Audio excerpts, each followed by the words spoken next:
Today, in our familiar broadcast slot, we invite you to enjoy an incredibly captivating story titled Drunk on the Wrong Path. We hope this tale will bring you moments of intriguing relaxation. After listening, please don't forget to like, comment, and subscribe to support Lily Evans and the entire team at Village Radio Stories. Now let's dive into the story. Lily Evans was born and raised amidst the lush green tea fields of Green Hill County. Her name seemed to reflect the simple, earthy charm of the countryside. Yet, deep within her expressive eyes burned a fierce longing, a dream to escape the persistent poverty that clung to her village. Lily's childhood was filled with early mornings picking tea leaves with her mother, meals mixed with coarse grains, and the haunting fear of a bleak future if she stayed in this rural heartland. Unlike other village girls who only hoped for a husband nearby, Lily dreamed of setting foot in the vibrant, bustling city. She yearned to transform her life like her wealthier cousins Emma and Sophia, who had married and moved to the city one after another. At 24, an age considered past prime in her village, Lily took her first step toward changing her life. She married James Carter, a man 2 years her senior, originally from Seaport City. They had studied together at the university in Capital City, but only truly connected at a mutual friends class reunion. James had completed 2 years of military service before returning to school, so despite being older, they were in the same academic year. Their love, if it could be called that, wasn't the romantic, soaring kind found in novels. James wasn't Lily's ideal type. He was slightly lanky, with tan skin and a face that was pleasant but not strikingly handsome. His personality leaned patriarchal, prone to showing off, with a touch of macho pride, making him emotionally reserved and rarely affectionate. Yet Lily chose to marry him. The main reason, if she were honest with herself, was James's family background. His parents were well-known business owners in Seaport City, owning a spacious house on a prime downtown street. More importantly, jobs for both Lily and James after graduation were already secured at reputable companies in Seaport City, arranged by his family. No need to scramble for opportunities. Furthermore, James's parents had prepared a renovated apartment in an old building in Harbor District for the newlyweds. Though not large, it was sufficient for a small family to start their life. Lily's marriage wasn't entirely about money, but it was undeniably pragmatic. Yet, life is unpredictable, and her calculations didn't always yield the expected results. Her initial job at an import-export company went smoothly, but after just over a year, the old director retired, and the new one brought in a fresh team, sidelining Lily from key roles. Her work became stagnant, frustrating, and disheartening, leading her to quit and venture into something she'd never considered before: online business. In contrast, James's job at a state-owned construction company remained stagnant with a meager salary, though he had a wide social network. However, lacking the financial backing to advance, he compensated with increasingly frequent drinking sessions to curry favor with his bosses, hoping for a promotion. While his career stalled, his alcohol tolerance soared. The couple had 2 children. Their eldest, a daughter named Amelia, now 9, bright and charming like her mother, and their youngest, a son named Ethan, 5, mischievous and stubborn like his father. Lily had children later than most, as their careers were unstable initially, so they delayed starting a family. Only after quitting her job and diving into online business, which brought better income, did they have children. Switching to entrepreneurship, Lily rediscovered herself. She sold everything from clothing and fashion items to cosmetics and health supplements. The work was grueling, late nights and early mornings packing orders and responding to customers, but it brought her far better income than her old job, and more importantly, independence. With money came the ability to care for herself more. Her product list included many beauty items she used herself.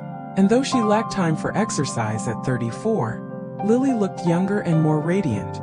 Her figure was striking, with a fuller, more alluring silhouette than in her youth.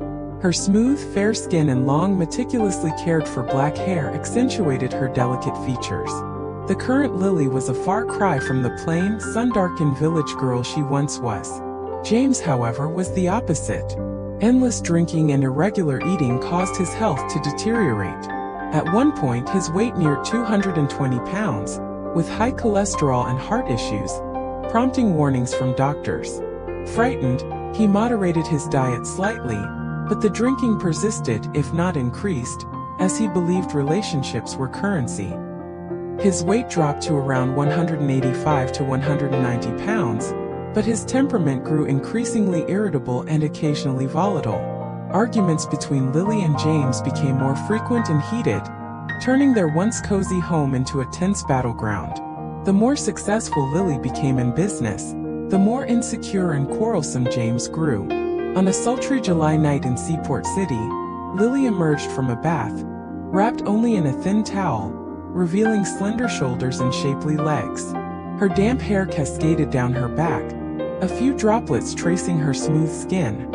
Entering the bedroom, she found James already snoring, the stench of alcohol wafting from him, making her frown. She sighed, loneliness creeping in. Their marital life had grown dull. Intimacy was rare, and when it happened, was rushed and emotionless, merely James satisfying a need. Young and vibrant, Lily's suppressed desires stirred restlessly. Lying beside her husband, she sought a familiar warmth but found only distance. She recalled their early days of marriage. Though not love at first sight, James had moments of tenderness, whispering sweet words, embracing her from behind, igniting her with passionate kisses. But those were distant memories. Now an invisible chasm separated them. Besides James, Lily's in-law family included his younger brother Michael. Michael was an odd case, almost eccentric.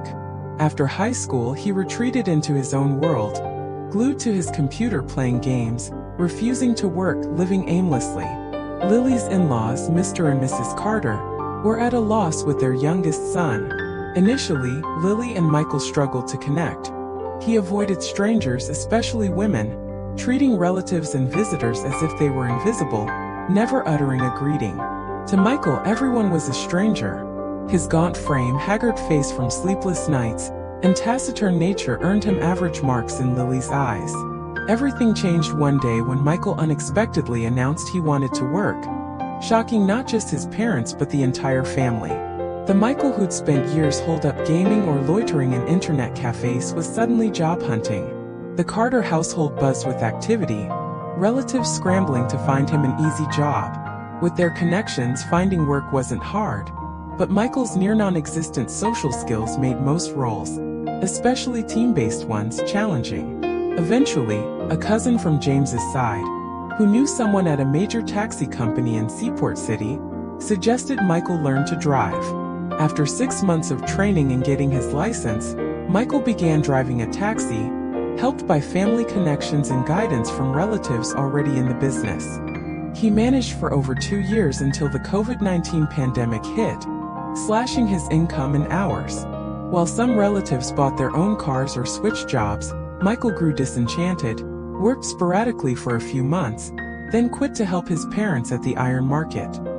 His introverted nature made him unsuited for the market's bustle, and he worked inconsistently, never fully committing to learning the family trade. The family brainstormed ways to push Michael toward marriage and children, hoping it would ground him. Countless matchmaking attempts failed. Michael rejected them outright, sometimes refusing to even meet the women. Once, after being forced into a blind date, he vanished for days. From then on, no one dared mention marriage to him. His stubborn, defiant nature made him nearly impossible to influence. Lily's life rolled on with an ever-growing stream of online orders, sighs beside an increasingly distant husband, and the enigmatic presence of her odd brother-in-law. Then, one day, her business changed everything. It was a hectic weekend afternoon with orders piling up. Her usual delivery boy, Zipper, fell ill, and with customers pressing her, Lily had no choice but to call Michael, who was lounging downstairs scrolling on his phone. "Michael, can you help with some deliveries? The delivery guy's out and I'm swamped." To her surprise, Michael grunted, stood, and agreed. That afternoon, Lily took orders and packed while Michael delivered, not finishing until nearly 8 p.m. Feeling guilty, she offered him $15 for his trouble, but he refused, saying he was just helping out. For days after, Michael continued assisting with deliveries whenever needed, never accepting payment, which made Lily hesitant to keep asking. She showed her gratitude by occasionally treating him to good food or inviting him to family dinners, unsure what else to do. After a few days, Lily ventured, "Michael, got some free time? Want to deliver for me regularly? I'll pay per order." She asked half-jokingly, but Michael nodded in agreement. From then on, they became a team. Lily handled orders and prep. Michael took care of deliveries. Over a year, they grew inseparable, working side by side. Michael opened up to Lily, becoming closer to her than anyone else in the family. She was the only one who could nudge or even steer him. When family gatherings or dinners at Lily's arose, Michael went along, though sometimes only after a bit of coaxing. Unlike before, when he'd storm off or sulk, he now tolerated it quietly, a privilege he seemed to reserve for Lily. Seeing Michael work diligently with her, Mr. and Mrs. Carter were thrilled. They suggested Lily open a shop on the ground floor of their downtown house, a prime location, to give the siblings a proper business space and a steady job for Michael. Previously, Lily had only sold online, as her home in a narrow alley wasn't suited for a storefront. The Carters' house on a bustling main road was ideal. Though the Carters were too busy with their market trade to run a shop themselves, they'd once considered a small store for Michael to keep him occupied, but he'd refused. Only after working with Lily did they revisit the idea. After careful discussion with her in-laws, Lily opened a tea and snack shop, leveraging her popular online items. With the new space, she wasn't overly worried about profits. Beyond initial costs for tables, chairs, and signage, operations stayed the same. Lily crafted drinks and food. Michael handled deliveries and odd jobs. In-store customers added extra income. Thanks to Lily's skillful brewing and natural charm, Lily and Michael's Tea Haven in Seaport City, named to quietly honor their partnership, quickly drew crowds, especially young people and students. On busy weekends, Lily hired a couple of students part-time to keep up. The thriving business boosted her income and deepened her bond with Michael. Occasionally, Mrs. Carter whispered to Lily, urging her to nudge Michael toward marriage. Lily tried matchmaking, casually bringing cousins or friends' daughters to the shop, but Michael remained aloof, dodging or jokingly claiming he only liked men. Lily knew better. James had mentioned catching Michael watching regular adult content, not anything unusual.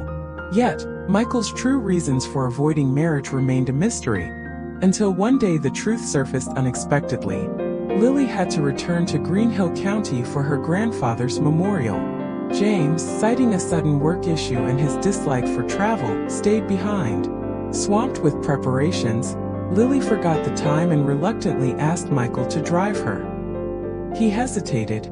Visiting her family meant facing strangers, which he loathed, but after her persistent pleading, he agreed.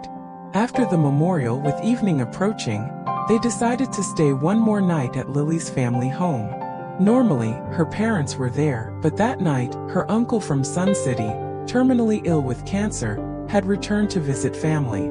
Her parents stayed at her aunt's to care for him, leaving Lily and Michael alone. With nothing to do, they sat in the living room watching TV. The modest single-story house had a small attic where Lily's room was, while her parents' bed sat behind the TV in the living room, where Michael would sleep. During a sappy romance movie, Lily recalled her aunt's earlier suggestion about introducing Michael to her cousin's daughter, Sarah, a college student in Hilltop City visiting for the summer. Turning to Michael, she asked, "What do you think of Sarah?" Sarah was pretty, gentle, and well-mannered, her aunt had hinted, suggesting a match for Michael. Michael, glued to his phone, looked up, puzzled. "Sarah who?" "You know, Aunt Clara's daughter. She greeted you this afternoon. Pretty, right? Want me to set you up?" Lily teased. Michael frowned, set his phone down, and snapped, "I've told you I'm not getting married. Why do you keep bringing it up?" "You're almost 30, Lily pressed.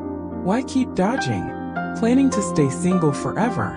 She genuinely couldn't fathom his stubbornness, especially since his only liking men excuse didn't add up. "I said I'm not marrying, okay?" Michael stood, heading for the bed prepared for him. Curiosity piqued, Lily called after him, "Michael, sit down, let's talk."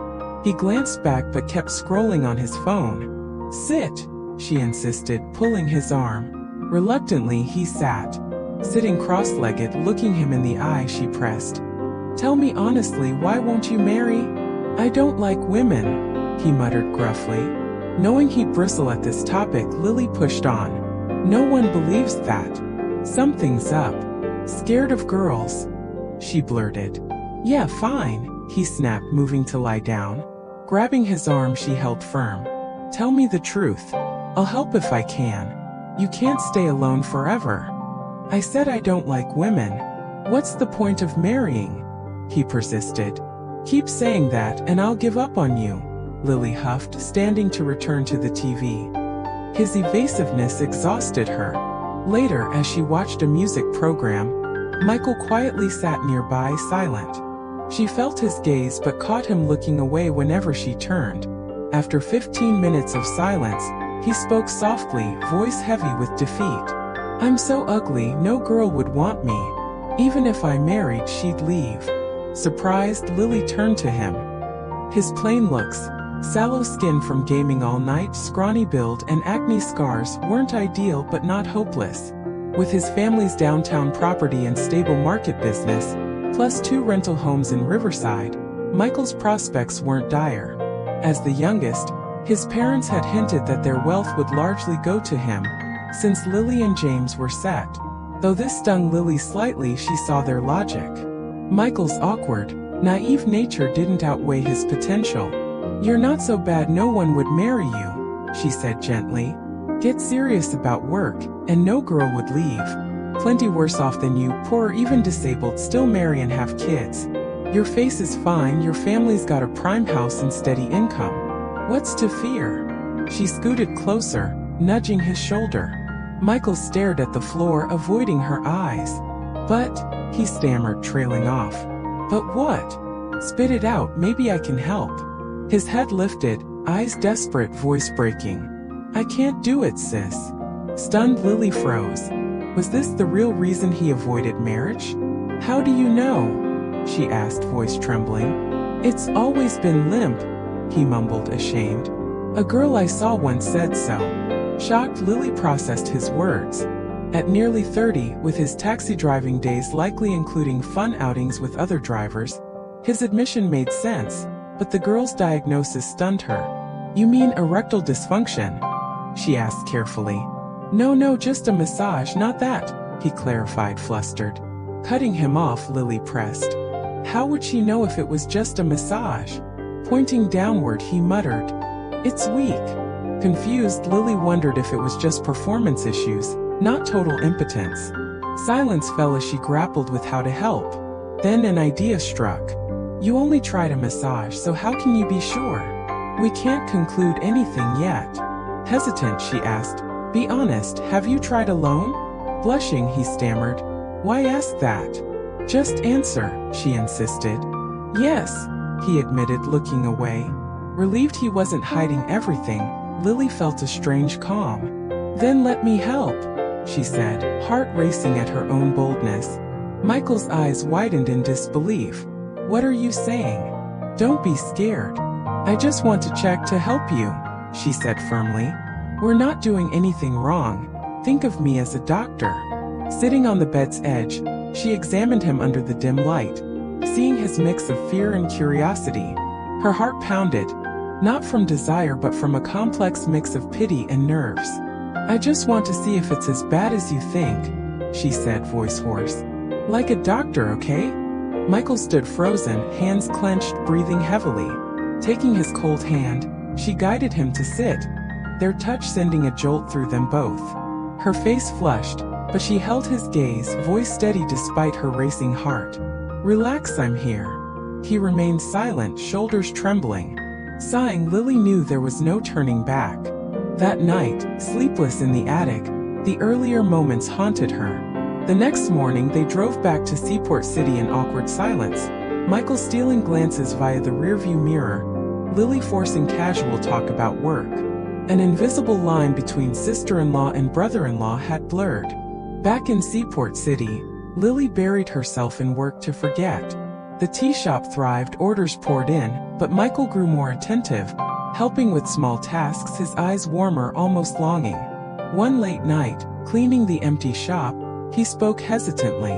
"Sis, since that night I feel different. Not scared anymore." Her heart twinged. "Different how?" "I feel changed," he said, blushing. Understanding his meaning, she felt both joy and dread. "That's good," she said calmly. "Take it slow, it'll be fine." But his fearful plea, "I'm scared I can't marry," and his desperate look unnerved her. Could she help again? That night in Greenhill was a lapse, not to be repeated. "Don't overthink," she deflected. "Live healthy, exercise, relax.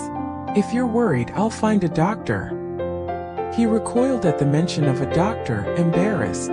Then pleadingly he asked, "Can you help sometimes?" His words ignited buried, forbidden feelings. His yearning eyes clashed with her loneliness and unmet desires.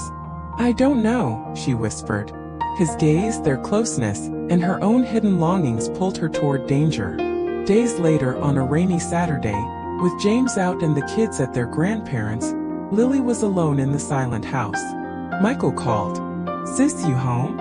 It's pouring, can I wait it out at yours?" Her heart raced. She knew it was an excuse, yet she didn't refuse. He arrived soaked. She handed him a towel and James's clothes, the familiar scent stirring odd feelings. They sat, talking aimlessly, the rain amplifying the charged atmosphere. His stolen glances burned with desire.